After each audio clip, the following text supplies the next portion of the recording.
Right. Hi, everyone, and welcome. I'm Jordy, Travis, Andrea, Mindy, and I are excited to be here and are really passionate about tonight's topic, which is stepping away from ADHD thinking traps. For full transparency, not only are we all ADHD coaches, but we are all ADDers as well.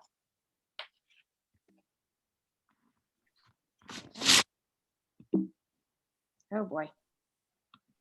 There we go. The agenda this evening, we're going to start off talking about what are thinking traps, how thinking traps are related to ADHD, examples of common thinking traps, strategies, how to get us unstuck, to reframe our negative thinking, to turn our thoughts around, eventually move us forward. And then we're going to have a live Q&A at the end. But like I said, we will be pausing throughout the presentation to take some of your questions. All right, let's start with a quote by Byron Katie. Byron Katie is an inspirational speaker and author who teaches self-improvement and discovery. So her quote is, "I discovered that when I believed my thoughts, I suffered. But when I didn't believe them, I didn't suffer. And that this is true for every human being." We're pretty sure that this quote resonates with most people. So let's explore what's behind this behavior. So our brains. So the way we think directly affects how we feel and what we do, and sometimes these thoughts can be negative. These negative thinking patterns are known as thinking traps. What are thinking traps? Exactly what they sound like. They're also known as cognitive distortions, cognitive errors, thinking mistakes. They are powerful, dangerous, they're not accurate, and they have a significant impact on our emotions and our behaviors, and also our view of the world. We are our own worst critics as ADDers, and we often get stuck in these negative thinking patterns. And this adds to our anxiety and depression. And we know that anxiety and depression is often a comorbidity of ADHD. The thinking traps can overlap each other, and many of them often sound the same. We may get caught up in perhaps minimizing and then also black and white thinking. So you will see the overlap there when we talk about it. All right, thinking traps are a pattern which starts with an event. So something happens to us and it triggers us, and we get an automatic thought and off we go. So, for example, we start with our thoughts. I'm not good enough. People will judge me. And that turns into a feeling. We feel anxious, upset, depressed, lonely. We sometimes feel that in our bodies. We have a physical sensation, a tightening of the chest, a headache, we're exhausted, our mind gets numb, which then translates into our behavior. Some people drink too much when this happens. Some people avoid interaction and stay home. Some people eat too much. And then it goes back into the thought again. And it's this vicious cycle. So as an example of this, I left my friend a voicemail on Tuesday. She didn't call me back. On Wednesday, I became really concerned something had happened to her. What if she was in a car accident? On Thursday, I figured she must be really mad at me. Didn't want to speak to me anymore. What had I done wrong? On Friday, I was really angry and I didn't want to be her friend anymore. And the spiral continues. So how do thinking traps relate to ADHD? As noted earlier, we all have negative thoughts from time to time, but people with ADHD engage in negative thinking more frequently. These thoughts can come from other people's judgments. Why are you so lazy? And then interpreted by the ADDer as, I can't do anything right. Due to our lack of self-awareness and poor self-regulation, many people with ADHD carry these negative thought patterns with them, which can lead to problems with mood, behavior, anxiety, and with relationships. I'm stupid, you're lazy, etc. wreaks havoc on us. I would actually like to take a moment here and ask people in the audience, why do they think that ADDers are more prone to thinking traps? And I just wanted to share a quote. It is estimated that a child with ADHD receives 20,000 more negative comments than their peers by the age of 12.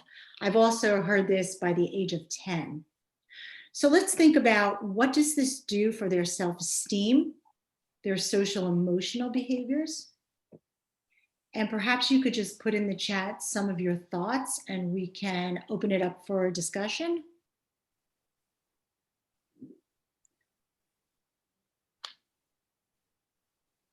Joni, do you want to field them? Yeah. I'm just waiting for people to get a chance to think, get their thoughts down a little bit. In the meantime, I could also tell you that there's an expert in the field of ADHD. His name is Dr. William Dodson. And he says, for many people with ADHD, shame arises from repeated failure to meet expectations.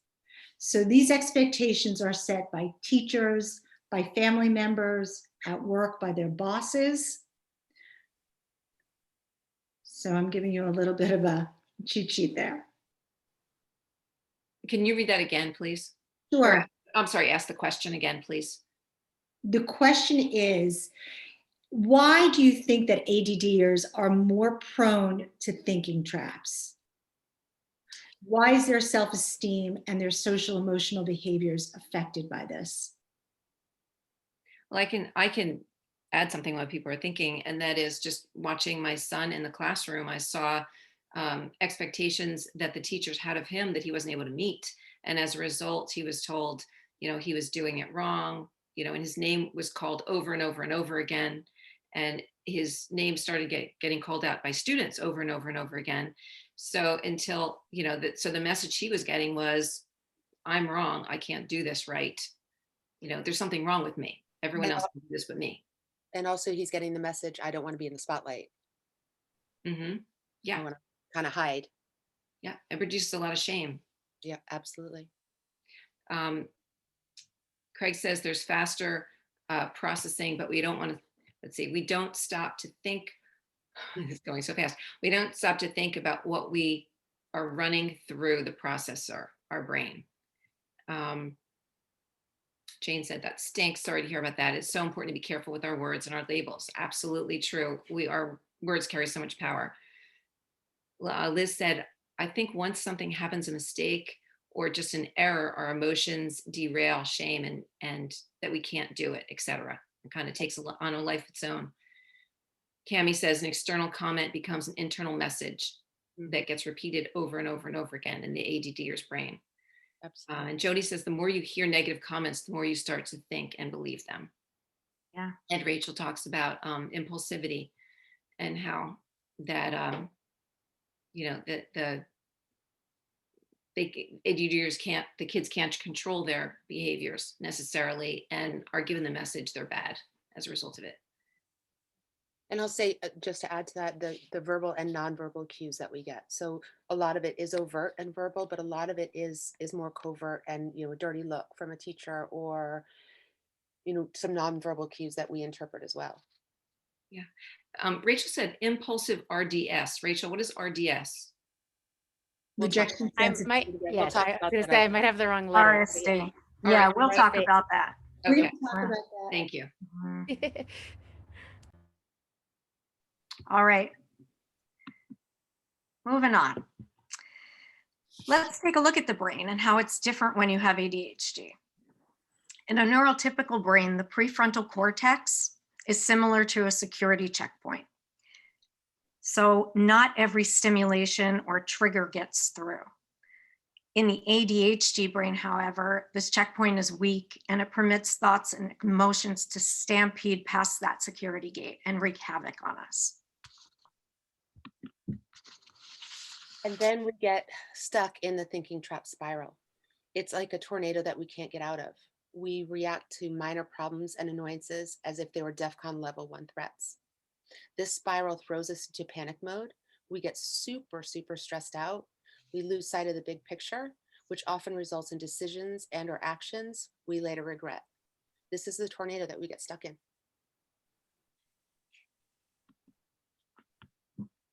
So what happens when we get stressed? We go into fight, flight, freeze, and also fib mode. I'll talk about that in a minute. We become overwhelmed. Our brain shuts down. No learning can take place. No problems can be solved. And empathy becomes really difficult. The fib part, we get ourselves into shameful, embarrassing, and also uncomfortable situations. And so to get out of them, we start to tell lies, the fibs. I'll give you an example. Many of my clients now are learning hybrid or online, and they're having a super hard time with it. They're having a hard time finishing their assignments, paying attention in class, and also turning in their assignments. So I know some of the parents have told me that when they ask their kids, have you finished your homework? Have you turned in this assignment? They say, yes, yes, basically to get off their backs, but also because they're feeling shameful. They're feeling embarrassed, no reason, but they're feeling that they're not equipped to meet the expectations that are now asked of them. So I believe someone had commented on this when we had asked for comments about ADHD and why we're so prone to this negativity. And one of the issues is people with ADHD are just extremely sensitive to disapproval, rejection, and criticism. So let's say we make a proposal to a colleague at work. We may interpret this colleague's response as criticism, disapproval, or even as an insult, even when none was actually intended. We tend to react self-defensively or worse, angrily. We internalize those thoughts and feelings as insults, and it feels like a punch in the stomach. This is sometimes referred to as rejection sensitivity dysphoria, which is a fairly new label and is extremely common in people with ADHD. So RSD is a term used to describe intense emotional pain linked to feelings of rejection and shame. It's like a wound that won't heal, and it triggers us into thinking traps. And on the flip side of the thinking trap coin, we can experience overconfidence in thoughts. We just go and we don't see a stop sign. We get overly excited about things, which can include good things as well. Just as we overreact to minor problems and annoyances, we can go overboard in the other direction. This may mean diving headfirst into a new hobby and realizing after spending $1,800 and say 6 months of lessons that I probably should have eased into that. The stop sign appears far too late for us. So why don't we stop just for a few minutes to answer any questions that may arise?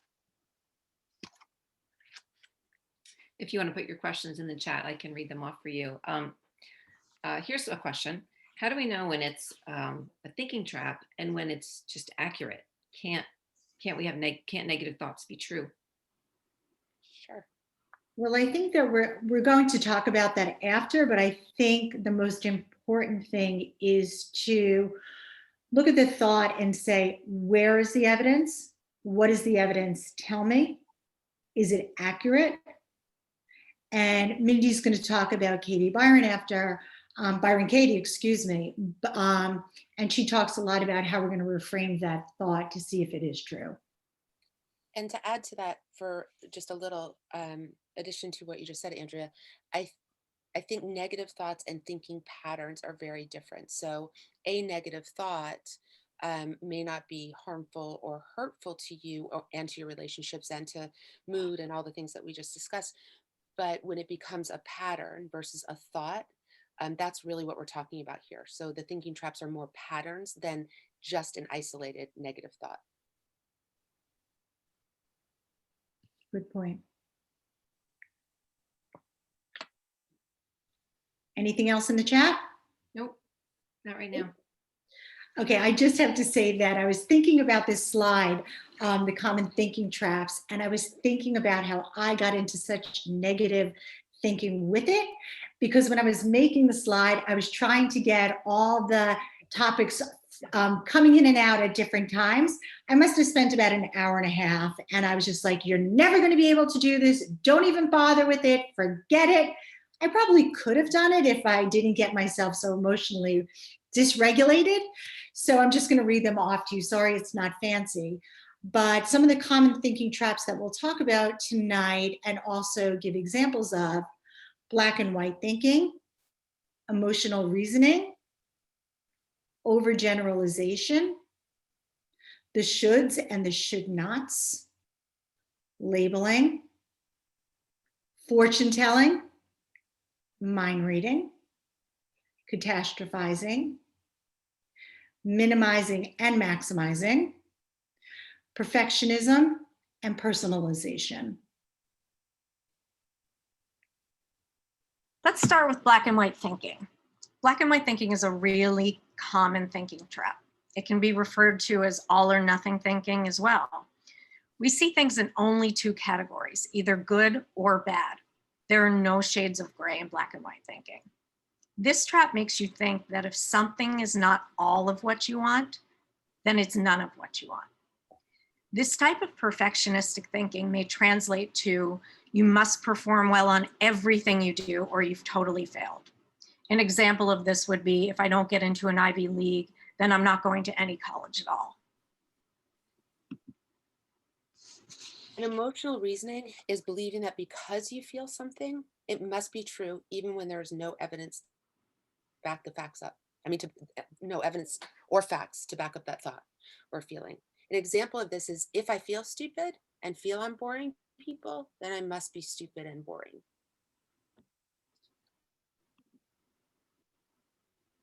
Overgeneralization. This is also what I call the I always, you never thinking trap. It's taking one negative event or detail and believing that it's going to happen over and over again. For instance, somebody that's single and is going on dates, they say, I've had a few bad dates. I'm never going to find the man of my dreams. I'm never going to be able to find love.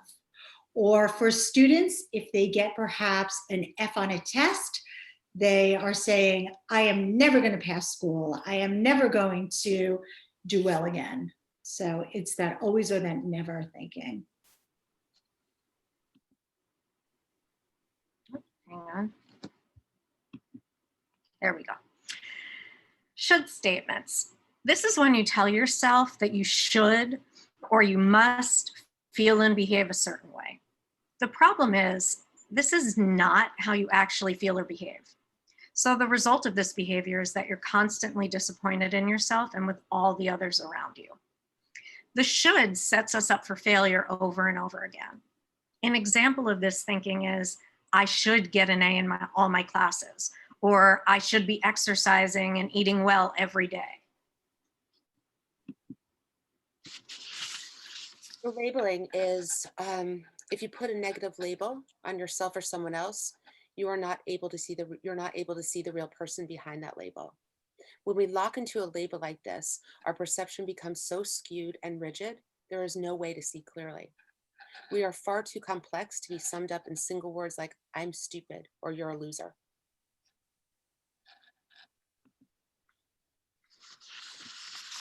Fortune telling examples. I know I'll never manage my anxiety. I know I will mess up. This is a really big one for my clients. And it's about predicting how something is going to turn out, usually in that negative way. This is a pessimistic attitude about the future, and this impacts our behavior. The event will more than likely turn out bad because of the way that you're thinking. So we have to remember that we cannot predict our future. There's just so much that we have control over, and we also don't have crystal balls. Mind reading. Mind reading is the assumption that you know and understand what another person is thinking. The problem is here that no one can read minds, so we don't really know what others are thinking unless we ask. When we do assume, it usually ends up reflecting poorly on us. An example of this is, he won't like that movie, so I won't even suggest going. Catastrophizing is taking a problem or something negative and blowing it way out of proportion. This is when we imagine the worst possible thing is about to happen and that we won't be able to deal with it. But the imagined worst case scenario is usually never happens. Even if it did, we are most likely to be able to deal with it.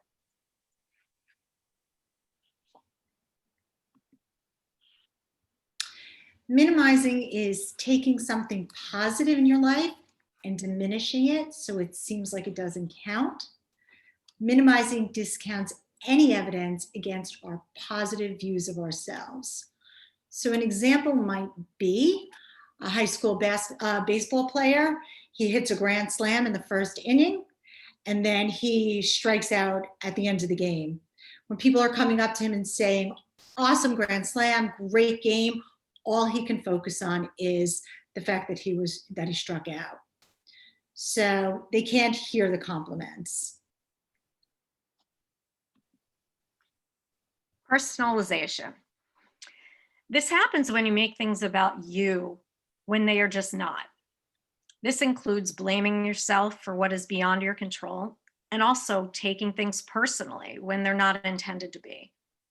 These situations might not have had anything to do with you in the first place. Here's an example. My boyfriend is upset, so I must have done something wrong. Perhaps the boyfriend is tired because he had a long day at work and it's not really about you at all. So we've given you a lot of information so far, and we want to include some really important strategies and things we can do to get out of the thinking traps. But we'd like to pause for a few minutes to answer any questions before we dive in.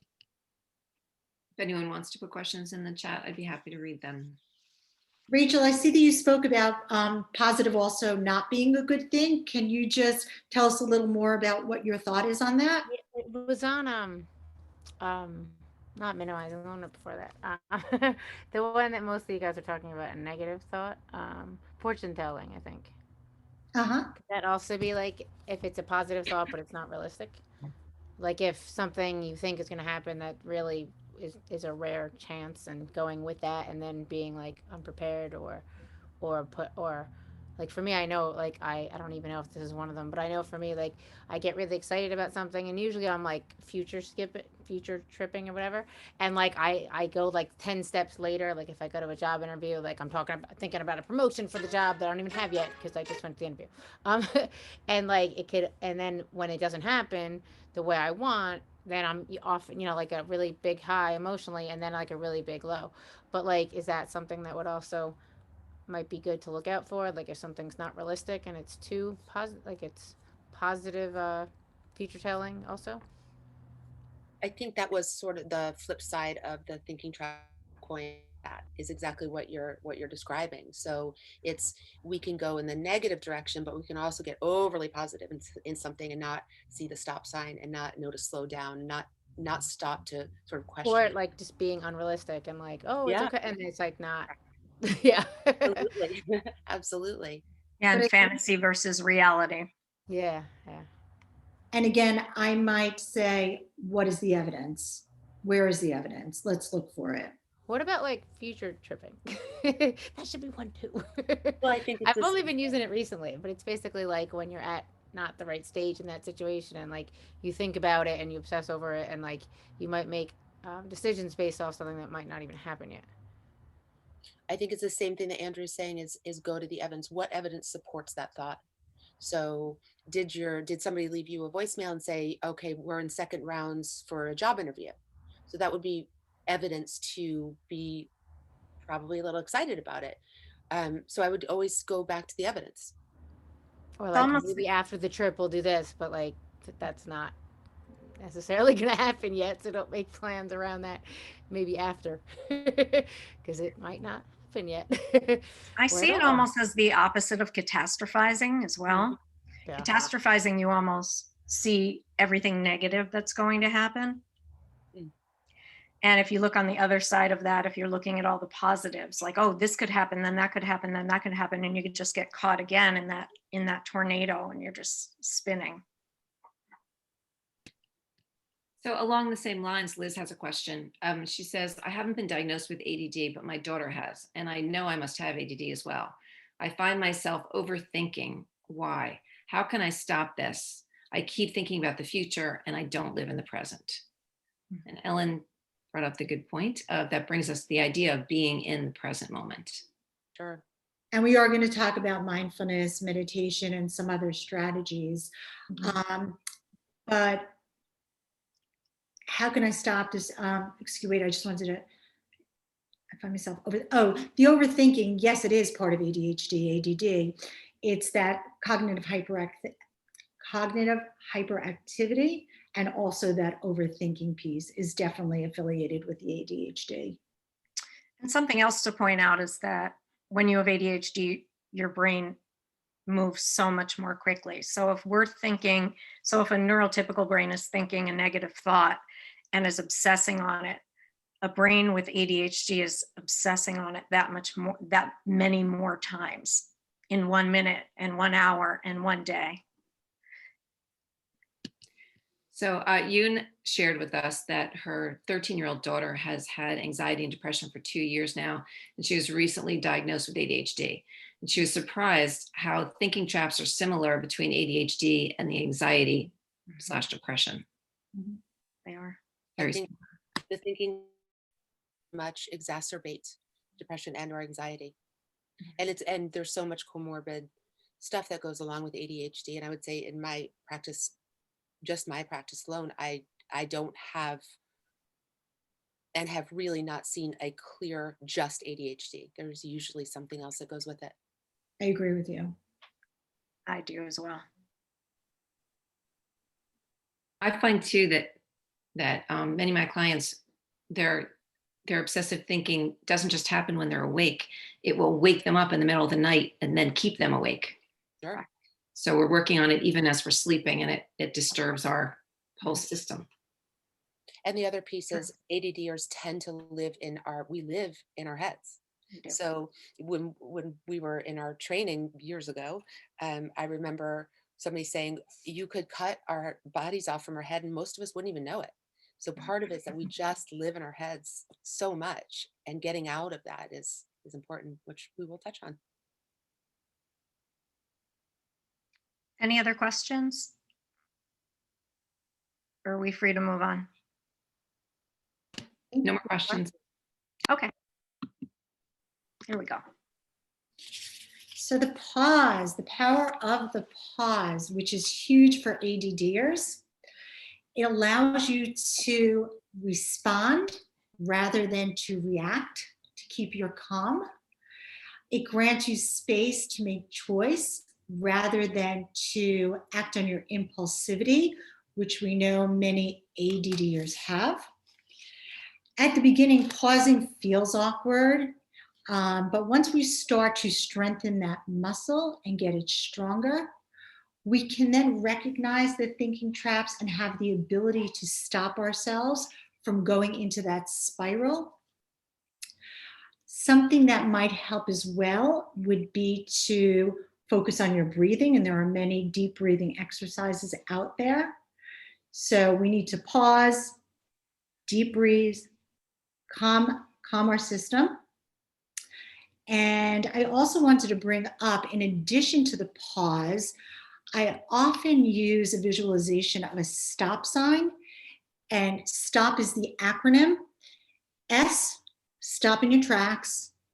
T, take notice of what's going on physically in your body and where are you feeling that sensation. O, to observe what's going on in your environment around you. Perhaps look at other people who are doing that same, who are in that same situation, but are doing different, how are they controlling themselves? And P, then with the right choice to proceed with caution. So it's the stop sign and the pause and the reset button and the breathing that are all really important for us EDDers. And I would add to that, oh, sorry, Mint. Go ahead, Jordy. I would just add to the pause button. It is one of the most important tools that ADDers can work on. Pause gives us, like Andrea said, that choice versus that automatic reaction. And it's not just for thinking traps, it has to do with a lot of other stuff too. I always say to my clients, if I could give you one gift, or all of us collectively, including myself, one gift, it would be a pause button, because now we can think and before we react. And I also say, in order for us parents to emulate to exude certain behaviors, we need to be calm. And how do we catch ourselves being calm? And what are the strategies and techniques in order to be calm? All right, after we pause, what happens next? We can question our thought. So we're going to return here to Byron Katie for just a minute. She has this wonderful process for questioning a negative thought. First, write down the stressful thought. Then ask yourself, is it true? This is where the pause or that stop sign comes in. How do you know it's true? Is there clear-cut evidence? What are the facts surrounding it? And then 2, can you absolutely know it's true? Challenge yourself to look deeper for further evidence. Is it really, definitively, absolutely, with 100% certainty true? 3, what happens when you believe that thought? Do you feel the physical sensations in your body? How do you react to the thought? How do you behave now? And 4, lastly, who would you be without that thought? It's so important to ask about the who here. Who do you want to be? Are you acting from your values or simply reacting to a situation? Without that thought, what is possible? Who can you be? And I touched on this a little bit earlier, but the get outside of your head. Like I said, we tend to live in our heads, and if we're living in our heads and we're in a negative thinking trap, it just continues, the tornado continues. So one of the strategies is to really get out of your head, with whether that's talk to a trusted friend. If you can't gain clear perspective, go for a long walk, read a book, do something for yourself so you don't stay stuck in that loop of thoughts. Activate positivity. And actually, as I was doing this slide, I was thinking about Joni, who is, in my eyes, the queen of positive psychology. So I just wanted to give a little plug for Joni. So activating positivity. Positivity is not happyology. It's the ability to activate positivity when you need it. If you're stuck in a black and white thinking situation and you don't see those shades of gray, I'm going to invite you to look for past experiences where you were able to pick up that gray area. When you get caught in the negative thinking, you may want to make a gratitude list and recognize not only the big things that are happening in your lives, but the small things as well. And it's a really nice activity that parents can do with their children, and also just to do it with a friend. Email me three things of gratitude. I'll email you 3 things of gratitude. And you start to notice the beauty in your life and create a more positive environment. Oh, I'm sorry. I did also want to say that in Attitude Magazine this month, they were offering a free webinar January 6th. And it's all about mindfulness interventions for adults with ADHD. So I'm a huge advocate for Attitude. I don't get any kickbacks, but I just think they have incredible information. And this mindfulness webinar might be very nice. Rachel mentioned a webinar. Is that the one you're talking about, Rachel? There's actually, that is one, yeah, that's the one I saw. I just sent it. But there's also Okay. something later, a class that Ada's giving on self-advocacy for ADDers. But I can mention it later if that's okay with you guys. It's starting on this Wednesday at 9 p.m. Yeah, if you could just put the information in the chat for everybody, that would be great. Yeah, it's Eric Anderson, Eric Doc Anderson. Thank you. Yeah, just throw it in the chat. That'd be super. Thanks. All right, the last piece of this puzzle is be compassionate to yourself. There are many ways to be compassionate to yourself. One that we really like is called the loving kindness meditation. So allow yourself a few minutes of quiet and stillness. Then proceed to affirm, may I be safe. May I be happy. May I be healthy. May I live with ease. This practice allows you complete acceptance of yourself as you are, right here, right now, letting go of your negative thoughts, your inner critic, and any judgments. So when we have a thought, it is so important to ask ourselves, where is the evidence to support that thought, which we talked about a little bit earlier. Many times there is no evidence. When there is no evidence, we are free to move to explore other alternate thoughts. You can use this template to track your process and progress of re-examining negative thoughts.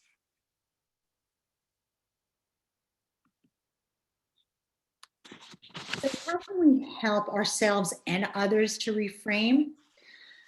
What we pay attention to grows. When we focus more on strengths, we remind ourselves of one's goodness and potential. And I didn't want to go into a whole thing about VIA character strengths, but I think it is really important to bring it up that VIA is a free assessment online. And basically what it does is it helps you to see what your greatest character strengths are, and then they listed in order from 1 to 24. And if you do choose to take it, I invite you to look at your top 3 to 7 character strengths and where can you bring those character strengths into your thinking and situations in your life. It's really interesting because Mindy, Jordy, and I all took it and we couldn't believe how on target the assessment was. So we also wanted to remind you that it's important to remind yourself of your strengths, but also other people so that it will mitigate those yucky feelings that you have about yourself.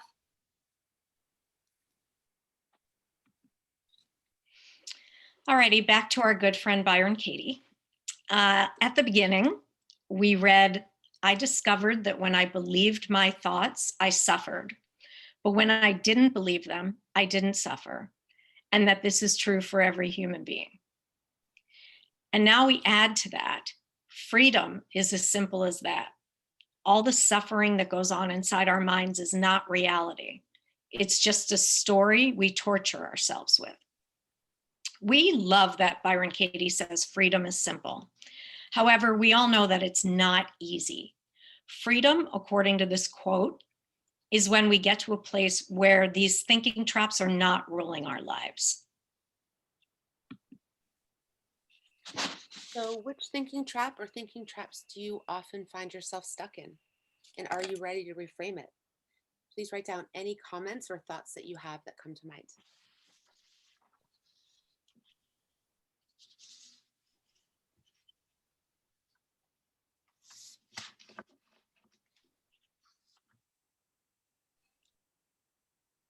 We want to open it up to a live Q&A?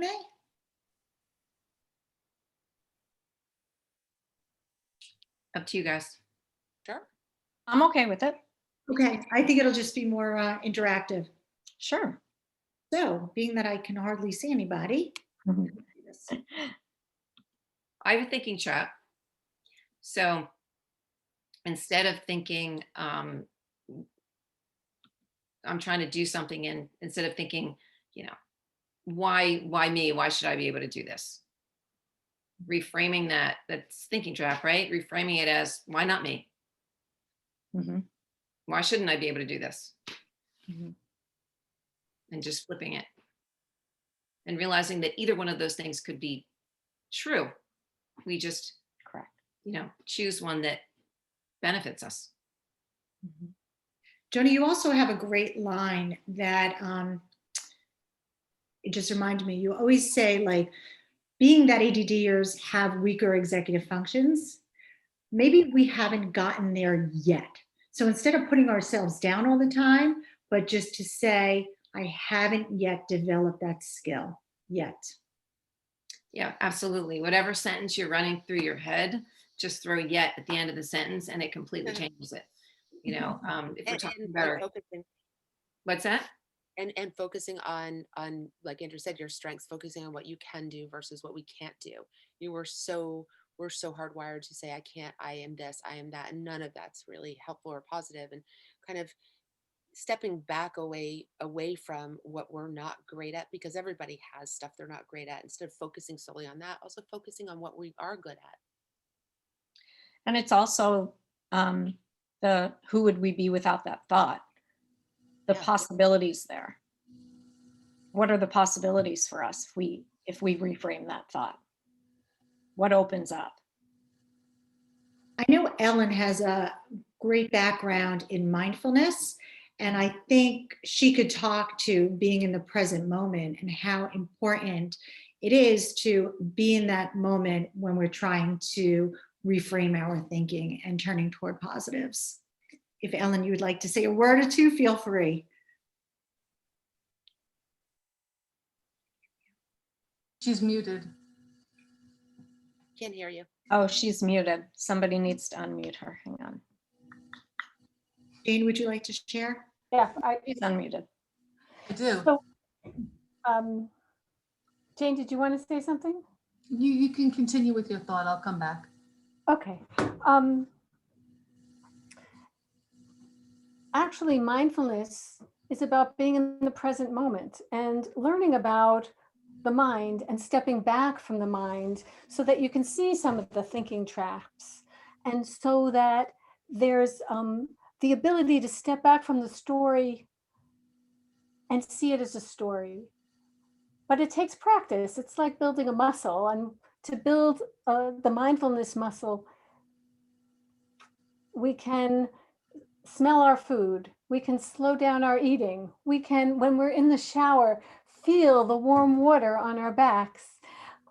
There's lots of in the moment kinds of things that we can do every day that have to do with one of the five senses. We're so, as you were talking about, in our heads, you know, the image of an ADHDer without the head connected to the body. So the more we can connect to the body, and whether that's with yoga or meditation or movement, or using our sense of smell, our sense of sight, our sense of hearing, the more we can fine tune our senses and do it without judgment. Stepping back from judgment is really so important. And Andrea, as you were talking, I want to say that I am planning to run an 8-week mindfulness-based stress reduction course for people with ADHD. Where do we sign up? I don't know when, and probably in this spring. But I so much see the need for it. And there are people here who have attended my regular 8-week class, but one that's really designed for ADDers, I think, really, it's so needed. Ellen, Jody Friedman is giving you a huge plug right now, saying that you're Okay, amazing. Jody, hi. Great class. Yeah, Jody took Hi. the class. And when you are mindful, it's an automatic pattern interrupt. So you can't stay in a thinking trap if you're actually really cutting strawberries when you're cutting strawberries versus cutting strawberries and stuck in black and white thinking. It's an automatic pattern interrupt. Ellen, for those of us who are interested in taking your class, would it be okay if we just emailed you and you could send us the date when you are giving it? Sure. Because I know. That's a good idea. And Brocha, you'll help me with organizing this. I know Jane had a question. I hate to ask you a question about me because it is about me. Go for it. Perfectionism. I know I'm not perfect, but it can take me an hour to write a thank you email after I get off the phone with someone. I can't tell you how many synonym checkers I do within one email. And I know it's messed up. I can't stop. How do I reframe my brain, Andrea? I would love to hear what the other coaches have to say. Anyone? We need to have self-awareness. The fact that you realize that you're doing it, and the realization that you know it's not where you want to be, and that. Right. But I also would try to do a little exposure response, like sit with that anxiety of not going to your checker and just, I know it's hard, but you That's a good one, Andrea. I like that. no, I think you need to just sit in that discomfort for a little while. That's And the interesting. more you do that, the more the anxiety is going to mitigate. Yeah. And also maybe redefining what is good enough versus perfect. What That is is just true, good yep. enough, right? So redefining, enough. reframing that. What's good enough? Well, my good enough is, did I press send and get something there? I'm good, right? But I do That's understand, true. like, getting stuck in that. But what's good enough, and what can you step away from? And Mhm. would it be okay if you sent something that wasn't perfect? Mhm. Would everything fall apart? Right. Thank you. I appreciate that. I think that perfectionism falls into, and tell me if you agree, falls into that all or nothing thinking. Either I'm Does. going to do it absolutely perfectly to the nth degree, or I'm not doing it at all. Correct. Yeah, and perfectionism is pretty dangerous. It can be very dangerous because it really just stops us from even trying sometimes. A lot of anxiety around that, a lot of, Paralyzing. Yep. Thank you. So Cammie had an example of something that she wanted to give. Cammie, do you want to give your example? Hello. Yeah, so this was when you were talking about 5 minutes ago. So my example was I was having a really stressful morning at work one day, and I was in the car. So I pulled over and I found like a little pond to sit by, and I did some deep breathing, and I called a friend and I did some journaling. And then I proceeded to tell a friend about how I have no coping skills. And she said, she repeated everything I just said. She said, well, wait a minute. You did deep breathing. You wrote how you felt. You made a phone call. You found a body of water to relax at. You pulled over. So she helped me basically reframe, wow, you really do have some coping skills. And, so I just wanted to share that. That was great, Cammie. and I think some coping skills are going to be better for others. One of my son's coping skills growing up was the heavy bag that I hung in the garage, and every time he got super frustrated, it wasn't to go find a brook or to breathe because he was an 8-year-old kid. It was to go hit that punching bag until he was exhausted. And my coping mechanism when I was raising my 2 children by myself, and I really wanted to freak out, but I knew I needed to demonstrate self-regulation, I used to open up the freezer, put my head in there like I was looking for something, chanting to myself, this too shall pass, this too shall pass, breathing in the cold air, maybe taking out a piece of ice, and it worked. So what works for you? I think a lot of people think that they're not resilient. A lot of people fear that they're not resilient and what's going to happen if, something happens to them. But listening to all these stories, if we really think about it, we're way more resilient than we think we are. And we're resilient every single day. Yep. We don't recognize our own resiliency because we're more prone to go to the negative. Right. We're so worried about not being resilient. We don't recognize when we are. I just want to get to Eric, who is asking the question, how do I help my children 6 and 12 cope with these negative thinking traps? But say have a conversation. Start with a conversation about them, and just get really real about what it is and what that can do for us. I think that's probably the first piece is to let them know that this is very common for ADDers. Yeah, can I add something? Please. So we have among us a child therapist who happens to also be my daughter, who does a lot of work with kids around working with their cognitive distortions. Rachel, do you want to say something? Rather than me. Sure. Go ahead. Sure. So hi, I'm Ellen's daughter. I'm Rachel. I have a private practice. I work with children who have ADD, ADHD, learning disabilities, autism, intellectual disabilities, anxiety. So I do a lot of work on helping develop healthy age-appropriate coping skills, bringing awareness to their various needs and what helps them learn best, being able to advocate on their own behalf, and become more secure or confident in who they are, and challenging those negative thought patterns. And I've adapted everything for virtual use, so I've had no problem in interacting with kids on a virtual platform. Rachel, also you're bilingual, correct? Yes, I speak English and Spanish fluently. And I just want to say I've worked with Rachel before, and she's a phenomenal therapist for children. Absolutely. I can include my website in the chat, so if anybody wants to contact me, feel free. I also wanted to say, I wanted to say that, you know, I too am bilingual, and I wanted to say that, you know, to the person who was talking about taking an hour to write a thank you card, maybe asking yourself, you know, what's your biggest fear? And maybe if, you know, you happen to have ADHD, and, or maybe if you have, you know, let's say dyslexia. I am dyslexic. So the worst, and ask yourself, what's your biggest fear? And if it's for someone to think ill of you because you misspelled something, then you could say, you know, forgive, you know, any grammatical errors right up front, and express your intent. And your intent is, you know, to communicate gratitude.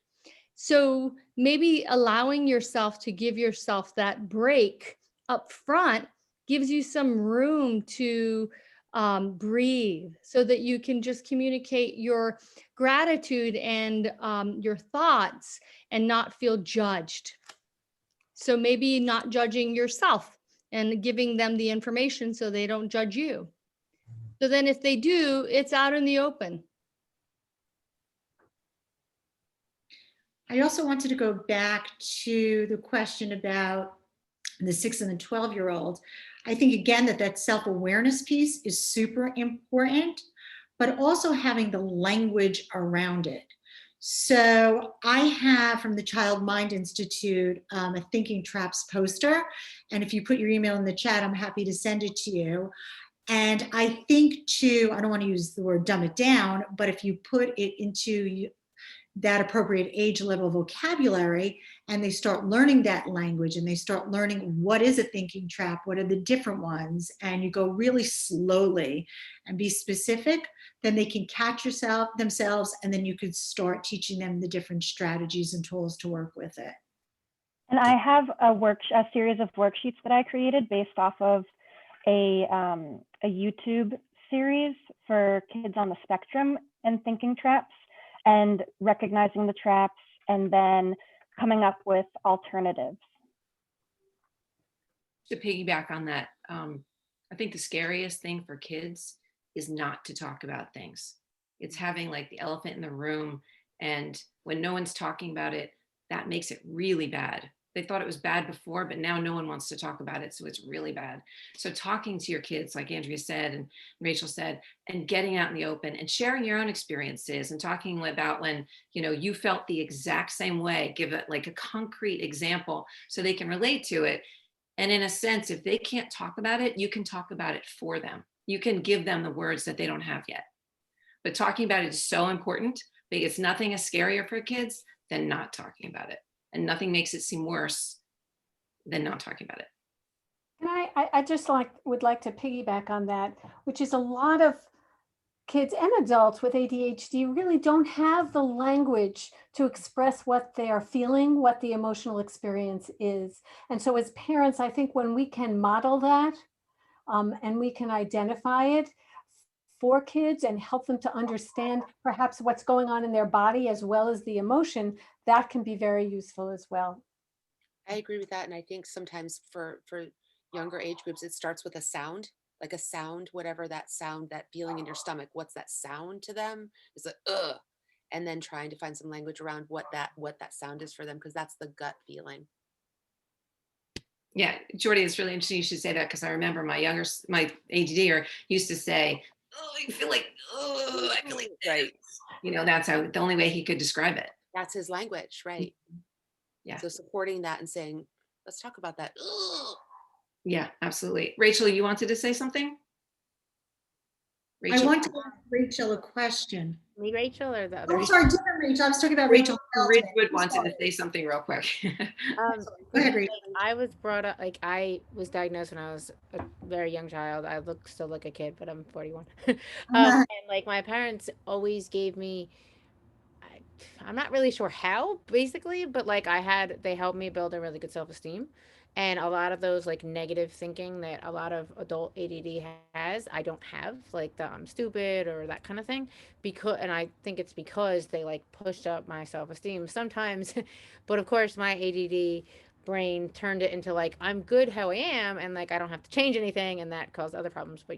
But like I know I have a friend that used to do things with like Facebook and blah, and like basically fighting against someone that didn't agree with them about a topic. I don't, it was something political, and like he's sitting there writing it for like hours, and the guy like blocks him before he's like finished writing it, and and I helped him see that was a waste of time, because first they're not going to listen, but second they blocked you before you even finished writing the long message to try to convince them.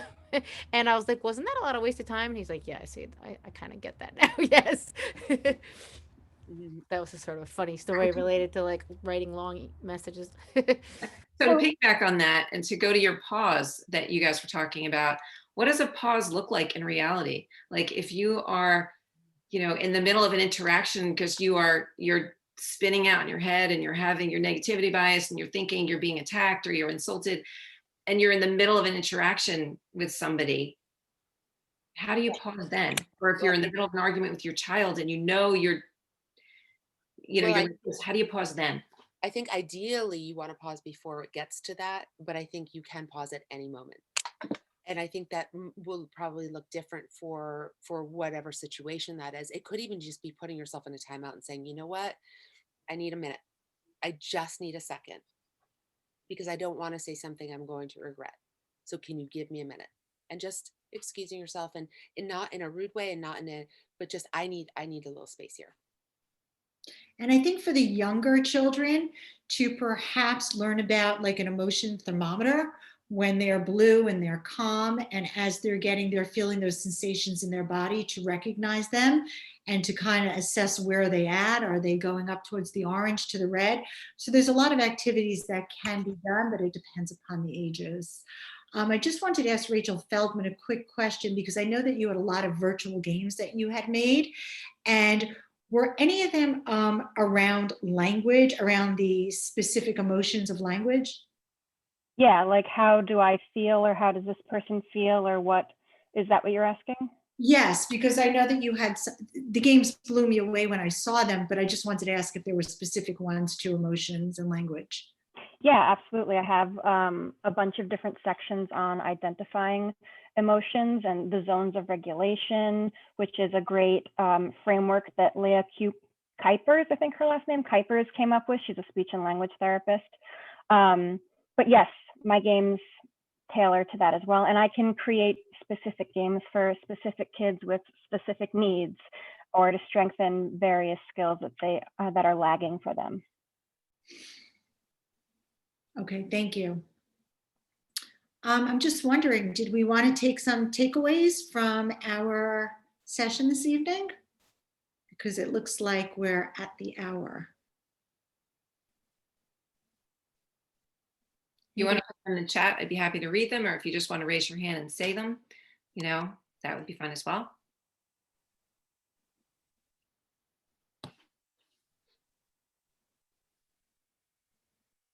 Don't make us start having negative thinking traps now.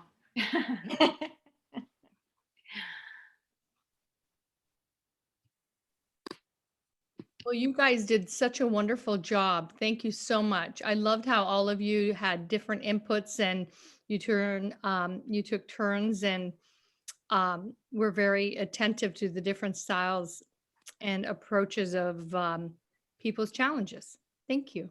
Thank you. Thank you. We have a couple of comments as well in the chat.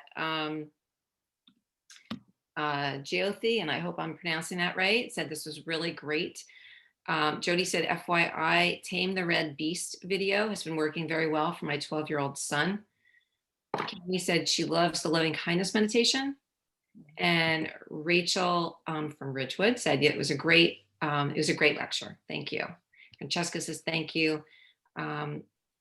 And Rachel from Ridgewood put in again about Eric Doc Anderson is doing a self-advocacy class, and she put all that information in the chat. So if people want to just like cut and paste that or copy it for themselves, all the information is there for that. And I just wanted to say that VIA character strength is such a powerful tool for adults to use for themselves and for adults to administer for their kids, have their kids take it, because to kind of circle back to the beginning of your presentation where you asked the question, why do ADHDers have such negative messages about themselves? And one of the reasons is because we are in a very deficit-based society. We focus on our deficits instead of focusing on our strengths. And when we live and work in our strengths, we're happier. Everyone has strengths and everyone has weaknesses. So, or challenges, as I actually like to call them. They're not weaknesses, they're just not our strengths. So we can live in our strengths and work in our challenges at the same time, work on them to help them serve us, but we can focus on our strengths. And that the character strength kind of helps you focus a little bit, helps you see what your strengths are, because sometimes it's very hard to identify our own strengths. And you could take, one strength, your top strength, and just focus on using that for a week. And I notice every time you use your strength, and as you use it, your strength gets stronger and you feel better. And then you can take another strength the next week and use that. And you can do the same thing with your kids. And it helps your kids. One, you can spot the strengths in your kids when they're doing something like, that was really kind of you to pour the milk for your brother's cereal, or that was really kind, generous of you to do XYZ. And spot the strengths as our kids do them, and spot our own strengths, because it will help you realize them, and it'll help you use them more, and it'll help your kids identify their own strengths. You're modeling it for them. So that I really can't stress that VIA character strength test enough, not test, but just assessment to really help you and help your kids move away from a deficit-based thinking to a more strength-based thinking and feel happier, because it changes the way we think. And the very first thing Andrea said was, when we change the way we think, we change the way we feel. Joni, we needed you for the slide that said, where you pay attention to grows. I was just thinking that. I was just thinking about, but that's true. What we pay attention to does grow. So if we're focusing on all those weaknesses, that's where we're headed. And if we're focusing on our strengths, that's where we're headed. And I will add one other thing to this, that finding some sense of humor about our ADD collective traits that we all share, such as, putting your phone in the freezer, not knowing it is, or driving off with your wallet on the back of the car for the 100th time, or leaving credit cards everywhere, and being able to find some humor in those instances, and helps with acceptance as well. Absolutely. We have a couple more comments I want to read to you guys. Craig said, thank you so much for the session. Rachel from Ridgewood, thanks again for doing more adult ADHD topics. And Cami says ditto on that one. Sharna says, thank you for the webinar. Rachel from Ridgewood says, we have our superpowers, and your strengths are definitely your superpowers. We all have them. Marie said, it was excellent information. Thanks so much. Robert Brown said, thanks so much. Taking this time out of the day to hear about different experiences and to learn about good habits is a tremendous help. Jocelyn, thanks so much for the information, for the informative lecture. Happy and healthy 2021 to all. Eric, thanks to everybody. Rachel from Ridgewood said, we're funny also. Jody said, it's been excellent. And Rachel from Ridgewood says, ADHD, the adult support groups have helped me so much. Yeah. Liz says, thanks so much. This has been great. I continue with our strengths and focus on this work. I'm going to work on it. So on that, Nice. Thank you all for joining us this evening, and stay positive. Thank you so you. much, you guys. It's really wonderful. Great Thank information. you. you. That's terrific. Bye. That was wonderful. Happy 2021, everyone. You too. Happy 2021. Yes. Be healthy, be safe. We hope to see you all next month. Where's Barbrocha? Can we finish the recording?